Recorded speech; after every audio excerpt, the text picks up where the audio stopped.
Assalamualaikum warahmatullahi wabarakatuh. Yang dihormati Puan Adibah binti Muhammad Dahlan, saya Nurul Alianah binti Abdullah. Saya mengambil Diploma Pendidikan Awal Kanak-kanak. Pada hari ini saya akan membentangkan tentang jenis-jenis tingkah laku kanak-kanak dan faktor yang mempengaruhinya. Pertama sekali, pengenalan. Apa itu tingkah laku? Tingkah laku adalah apa yang dilakukan atau diperkatakan oleh seseorang individu. Tingkah laku juga melibatkan sesuatu tindakan manusia yang boleh diperhatikan dan diukur dan dinilai. Sebarang perbuatan yang dilakukan sama ada secara sedar ataupun tidak sedar.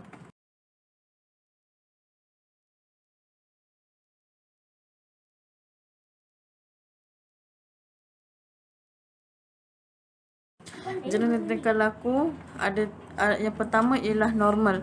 Tingkah laku normal kanak-kanak menunjukkan bahawa dia sihat secara mental. Selain itu, kanak-kanak biasanya lebih baik kawalan emosi berbanding menunjukkan sikap yang agresif. Yang kedua, tingkah laku positif. Sesuatu proses untuk perkembangan kanak-kanak secara seimbang.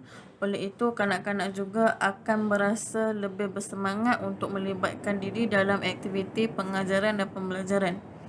Selain itu, tingkah laku positif juga adalah sikap ingin tahu yang tinggi menyebabkan kreatif kanak-kanak boleh dikembangkan melalui aktiviti yang dijalankan oleh guru. Yang terakhir, tingkah laku negatif. Tingkah laku negatif pula merupakan tingkah laku yang mampu memberi masalah juga ganggu proses pengajaran dan pembelajaran di dalam kelas.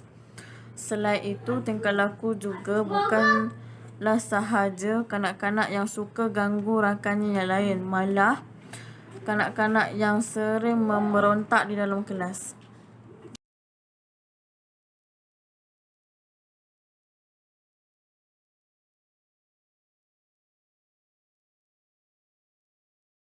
Okey, yang ketiga, faktor yang mempengaruhi perbezaan individu, iaitu tabiat. Tanpa menyadari bahawa kanak-kanak belajar dengan mermahati tingkah laku mereka. Selain itu, perlu diingatkan bahawa kita hendaklah bersikap positif, malah menenanginya dan mengubah tabiat buruk, dan tidak mengambil jalan yang mudah dengan menyalahkan satu sama lain. Selain itu, kanak-kanak biasanya belajar dengan meniru tingkah laku orang di sekelilingnya, terutamanya ibu bapa, tanpa dapat membezakan sama ada tingkah laku tersebut baik ataupun buruk. Yang kedua, persekitaran. Keadaan semasa proses perkembangan kanak-kanak termasuklah pengalaman sebelum atau selepas lahir. Selain itu, perkembangan kanak-kanak juga merangkumi 5 jenis sistem ekologi, iaitu mikrosistem, mesosistem, ekrosistem, makrosistem dan kronosistem. Antara kelima-kelima aspek ini adalah saling berinteraksi antara satu sama lain. Unsur-unsur ini mempengaruhi perkembangan individu, maka setiap individu pasti mempunyai tahap perkembangan yang berbeza. Yang terakhir, amalan. Perkembangan saling berkaitan dengan mempengaruhi antara satu sama lain.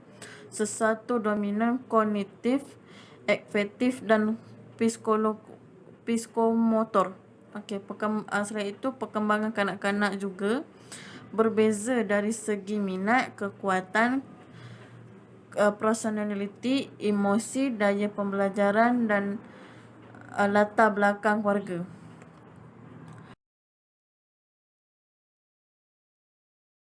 Saya dapat mempelajari ialah tingkah laku yang bermasalah ini merupakan perkara yang perlu beri perhatian yang serius, kerana mula dengan permasalahan yang kecil sebegini, jika ia berterusan akan menjadikan sesuatu kebiasaan.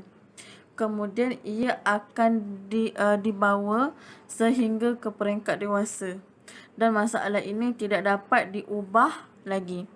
Setiap perlakuan atau perbuatan yang terlazim adalah boleh oleh murid-murid yang disebabkan faktor-faktor yang tertentu yang mempengaruhi perbuatan tersebut. Namun setiap perbuatan ini mempunyai kesan-kesan tertentu yang mana kesannya adalah kepada murid itu sendiri, tetapi juga memberi kesan kepada orang lain. Tingkah laku bermasalah boleh merupakan negatif atau positif. Yang pastinya tingkah laku yang bermasalah ini boleh membawa kesan yang tidak baik atau memudaratkan proses pengajaran dan pembelajaran di dalam kelas, di dalam bilik darjah. Oleh itu yang demikian adalah menjadi tanggungjawab seseorang guru mengenal pasti murid-murid yang bertindak laku bermasalah ini di dalam kelasnya, agar strategi ataupun teknik tertentu dapat digunakan bagi memastikan keberkesanan aktiviti pengajaran di dalam kelas di bilik darjah dapat berjalan dengan lancar serta berkesan. Justru itu, cara-cara untuk mengatasi tingkah laku bermasalah ini hendaklah bersesuaian dengan tingkah laku bermasalah tersebut.